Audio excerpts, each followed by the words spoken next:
करा 2022चा तो निर्णय चुकला असता तर एकनाथ शिंदेचं काय भविष्य असतं. आपण आपल्या आयुष्यात दुःखांना इतकं मोठं करतो की रिस्क सोडा साधा निर्णय घ्यायला सुद्धा घाबरतो. बघा 9 फेब्रुवारी 1964 साली साताऱ्यात जन्मलेल्या अगदी सर्वसामान्य घरातील रिक्षा चालक, त्यात शिक्षणही अपूर्ण, अशातच 2000 साली स्वतःचं अवघं कुटुंब म्हणजे पत्नी 2 मुलं यांचा अपघातात दुर्दैवी मृत्यू, अशा दुःखाचा डोंगर कोसळलेला व्यक्ती काय करेल हो?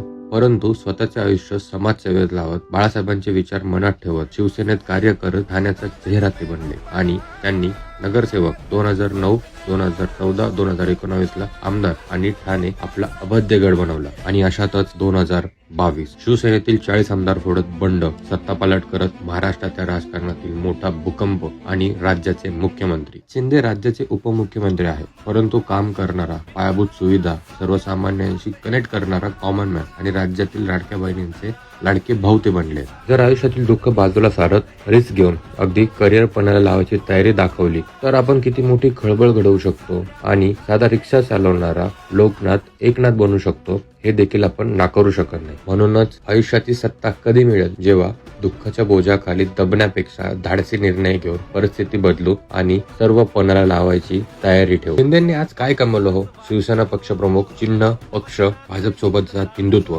57 आमदार, 7 खासदार निवडून आणले, राजकारणाची लाईन मोठी केली, बाळासाहेबांचा वारसा जपत कामावर बोलणारा नेता बनले किंवा पक्ष फोडणारा बीजेपीची बी टीम चालवणारा नेता बनले, ते तुम्ही कमेंट करा.